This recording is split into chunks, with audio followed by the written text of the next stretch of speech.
पता नहीं कहाँ से शुरू करूँ। बट आज की ये जो वीडियो है 498 का एक ऐसी स्टोरी है जो आपको हैरान कर देगी। दोस्तों कभी भी किसी का कोई झगड़ा हो ना तो बीच में पड़ना ही नहीं चाहिए। ये एक ऐसा है कि अगर बीच में आप पड़ जाते हैं ना तो आप अगर सुलझा भी रहे तो आप पे एलिगेशन लग जाते हैं। और ये जो केस है 498 का एक का, ये एक मिसाल के तौर पर उभराता है इस बात को लेकर।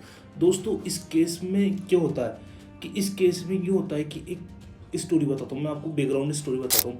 इसमें एक शादी होती है कपल्स की, जम्मू कश्मीर के जो कपल्स रहते हैं उनकी शादी होती है। और वो शादी इतनी हाई फाई और क्वालिटी की शादी होती है, तो उसको ना नेटफ्लिक्स का एक शो आता है द बिग डे डॉक्यूमेंट्री आती थी 2021 में, उस पर भी फीचर करा गया था। अब ये जो बिग डे होता है, इस पे बिग डे जो शो था डॉक्यूमेंट्री थी, इस पे ऐसे लोगों की फीचर करी जाती है, हाई प्रोफाइल इंडियन वेडिंग्स दिखाई जाती है इस पे, कि कैसे इनका कल्चर है और कैसे ये खुश रहते, कितना एंजॉय करते हैं। बट ऐसा इस स्टोरी में नहीं था। उसमें बिग डे में ये हुई तो थी शादी, फीचर तो हुई थी, मगर इसमें आगे जाके जो रियल लाइफ में शादी चली नहीं। और शादी चली नहीं तो इसकी जो वाइफ थी, जो बीवी थी, उसने केस करा। और आपको हैरान हो जाओगे कि केस किस पे करा। ना पत्नी पे करा, ना ना वाइफ ने केस अपने पति पे करा, ना अपनी सास पे करा, ना अपने ससुर पे करा। एक दूसरे व्यक्ति पे केस कर दिया जो इधर मीडिएटर बनने की कोशिश कर रहा था, जो सुलझाने की कोशिश कर रहा था। और आज की जो स्टोरी है, आज का जो केस है 498 के खिलाफ, ये एक स्टोरी है। तो एंड तक वीडियो देखना।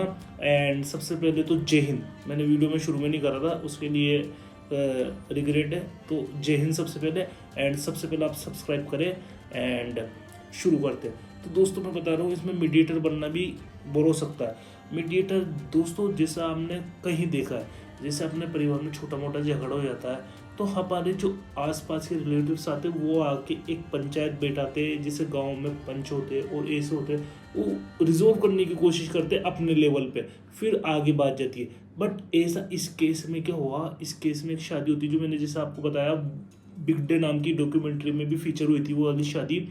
एंड अब ये जो शादी होती है इसमें लड़ाई शुरू होने लग जाती है, तनावपूर्ण हो जाती है।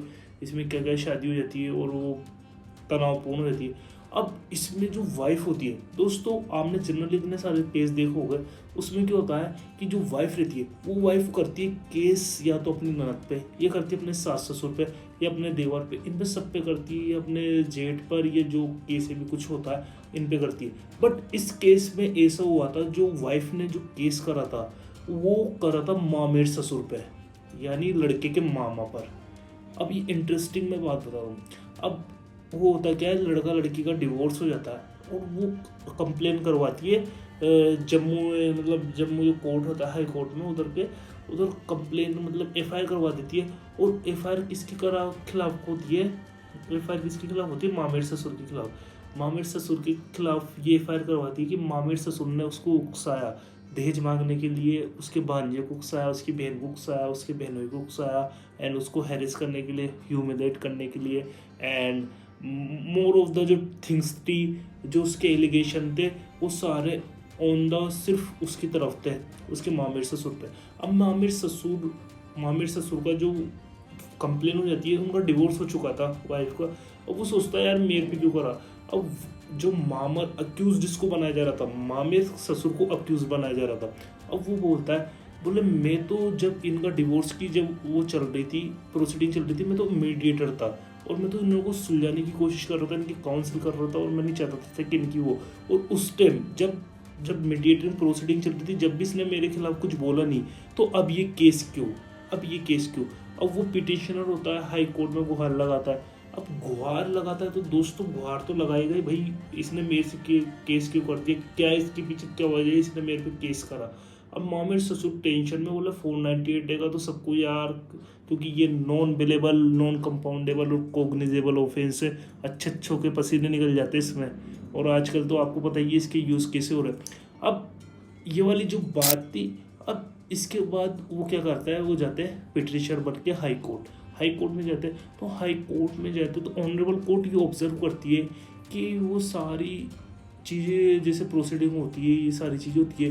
अब वो बोलती है कि ऐसे ऐसे इन्होंने उकसाया, मगर उनको जो वाइफ की बात में कोई स्पेसिफिक, कोई ठोस सबूत नहीं लगता उनको, सारी की सारी ये वेग एलिगेशन लगते कि वेग एलिगेशन लगते कि ये इनमें कोई तत्व वाली बात नहीं है, सारे एलिगेशन फॉल्स है, क्योंकि इसमें और फिर वो ऑब्जर्व करती है ये जो वेग एलिगेशन है, ये जो पुराने केस के जो प्रेसिडेंट देती है कि कई बार ऐसा होता है कि दबाव बनाने के लिए, कि लड़के पे दबाव बनाने के लिए उसके खासे रिश्तेदारों को, करीबियों को पकड़ा जाता है, टारगेट कराया जाता है। अब इस केस में क्या होता है, जो लड़की की ज्वेलरी होती है वो लड़के के पास रहती है, ऐसा कहती है, तो उन्होंने इस कारण उस पर ज्वेलरी, अपनी ज्वेलरी वापस लेने के लिए मामेर ससुर को टारगेट करा, ताकि वो मामेर ससुर को पकड़ेगी पुलिस और फिर वो उसको हैरेस करेंगे और फिर वो अपने से केस से बचने के लिए और ज्वेलरी वापस कर देंगे। बट इसमें ऐसा कुछ भी नहीं होता।